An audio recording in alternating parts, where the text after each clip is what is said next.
A young woman only starting out her life was last seen only feet away from her house in the rural countryside of Ireland. Her case still remains a mystery to this day.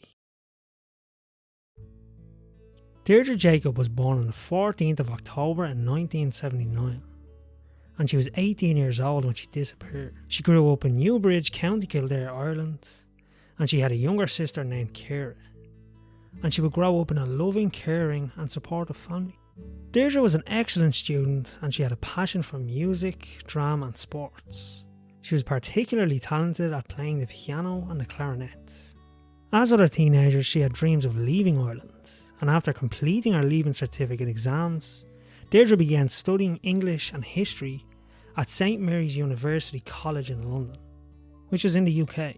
She was a bright and ambitious student who dreamed of becoming a teacher or a writer, and she was well on her way to achieving this. When her first year of classes ended, she would return to Ireland back to her family for the summer, where she would spend time catching up with her family and friends, who she hadn't seen for some time. And on the afternoon of the 28th of July 1998, which was a Tuesday, Deirdre had to run into town to run some errands. The walk from her home in Newbury to the centre of Newbridge took only around 25 minutes. She would do this walk from the town and back 100 times before. Even when she was in primary and secondary school, it was nothing out of the ordinary for her. Deirdre was getting ready to go back and begin a new term in her school in London. She had found somewhere to stay in the UK, but she had to pay the deposit on the place. And this was one of her errands. She made her way to AIB Bank to withdraw a cheque where she was seen on CCTV. She then left the bank and she made her way to the local post office where she would send off the cheque. And she sent the cheque to her friend in London, who would then pay the landlord her deposit before she started the school term. While she was in and around the town, Deirdre was seen by multiple people she knew, and she was caught on multiple CCTV footage around the town. The last seen footage of Deirdre is her waiting in line at the post office at around 2:26 PM. And here you can see CCTV footage of Deirdre walking in the Newbridge town.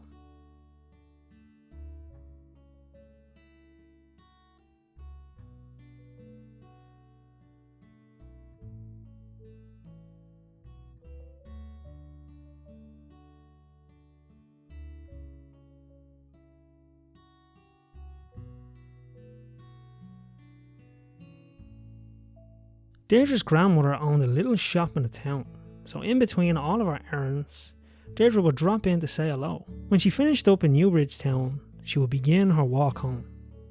And on this walk home, she would be seen by 8 local people, and 6 of them knew her. In fact, the last person who seen Deirdre said he seen her at the gate of her front garden at roughly 3 PM. Now, I don't think this person actually knew Deirdre, but he remembered the bag she was wearing. It was a black messenger bag which went across her shoulder. It was very popular in the 90s and it had a bright CAT logo on it. Although this was popular, it was very distinctive. She was just steps away from her garden when she seemingly vanished into thin air. And it wasn't until 7 PM that evening, when Deirdre didn't arrive home, her parents, they began to worry. And they thought something was wrong, so they called the Gardaí, which is the local Irish police. The Gardaí went right to work in this case, and they took it very seriously from the get-go. And when she still didn't come home by July 31st, a nationwide appeal was made for information leading to her location and return. And by August 2nd, the Gardaí and Defence Forces searched nearby bogs, fields and bodies of water, but they found nothing, no evidence at all. Ireland is a small country, and with all the women in their late 20s that went missing in the 90s, there was a sense of fear around the town of Newbridge and the County Kildare. Nothing like this has ever happened in a small town, so everyone was scared, and rightfully so.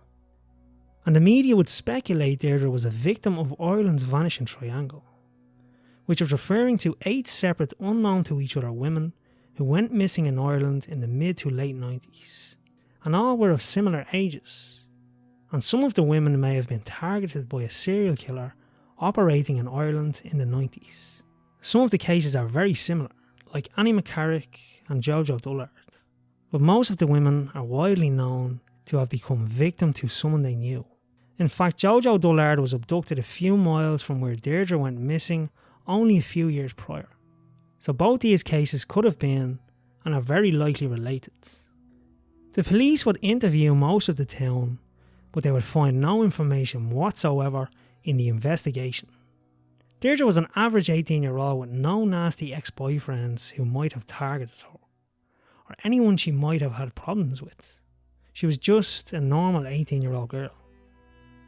Police would renew their appeal for information in September, and on September 28th, a man called into a radio station, saying some pretty interesting things about the case.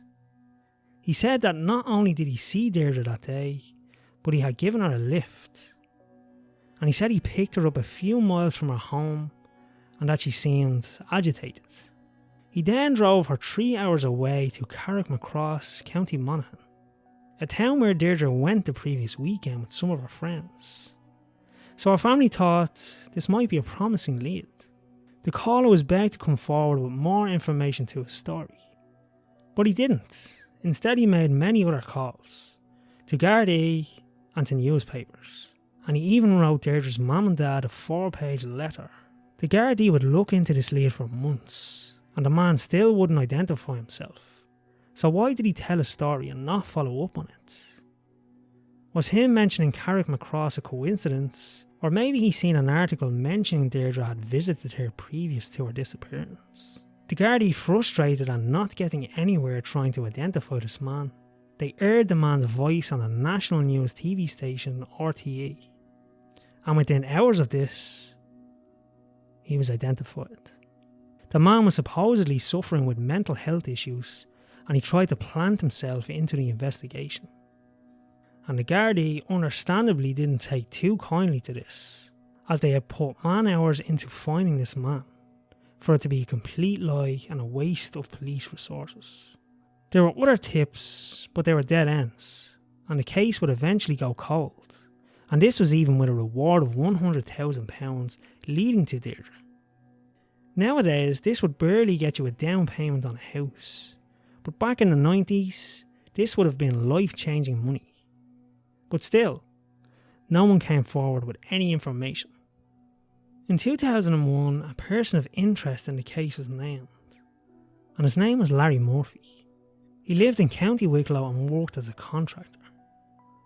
In 2001, Larry was convicted of abducting, assaulting and attempting to murder a woman in the Wicklow Mountains in the year 2000. Thankfully, while attempting this, Larry was interrupted by a couple of hunters who were up in the mountains, and they held him there until the police arrested him, which ultimately ended in Larry Murphy's conviction a year later. At the time he abducted the woman, Larry was married and his wife was pregnant. He would go on to serve 10 years of a 15-year sentence, and he was released in 2010. His name would come up relating to the Dierdre Jacob disappearance. At the time of her disappearance, he was working as a carpenter around the area of Newbridge. And shockingly, it is alleged he was doing some work in her grandmother's shop in the town, the shop Deirdre had went into that day. Larry's name and number were found among some contacts the grandmother had in her store, but it is not known if he actually ever worked there. After Larry was released from prison, his cell partner said Larry confessed to murdering Deirdre, and Larry Murphy's whereabouts as of 2023 are not known. He moved to the Netherlands and the UK for a time, but some locals speculate he is living back in Ireland since 2020, but this can't be for certain. Family and friends of Deirdre would work tirelessly to find out what had happened to her, but the case would remain a mystery until 2018, 20 years after she disappeared.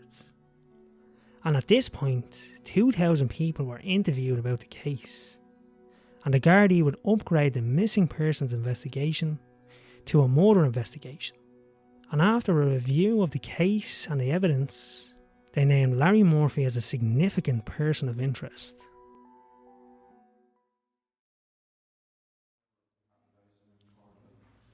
Michael, Bernie, can I first ask you, I suppose, your reaction to the fact now that the investigation has been upgraded to a murder? What, I suppose, your initial thoughts are when you were told that by Gardaí?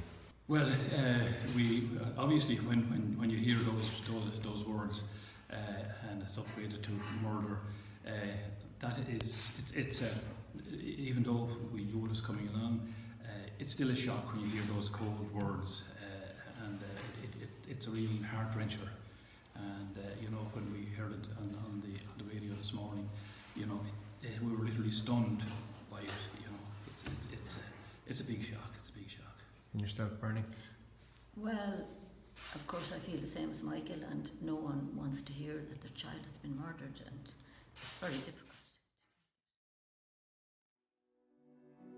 After Larry Murphy was named the person of interest, two Gardaí would travel to the UK, where Larry was living at the time, to question him. Larry said he didn't have anything to do with the disappearance, and the Gardaí didn't have enough evidence to tie him to any wrongdoing. In October 2021, Gardaí began to search a section of land in Usk Little on the Kildare-Wicklow border. The search began after a witness stated they seen unusual activity around this site at the time Deirdre disappeared. The woodland we're at here today was identified as an area of interest that may be relevant to the investigation.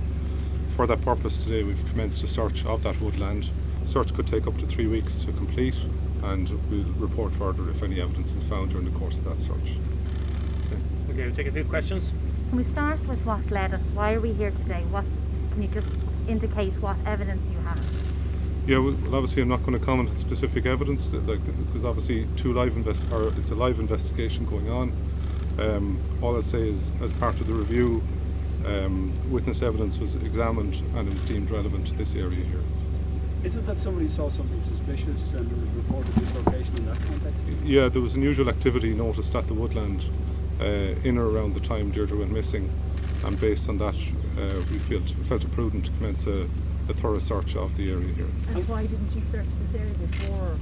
What was the story with the witness that came forward? The area has been under review for some time.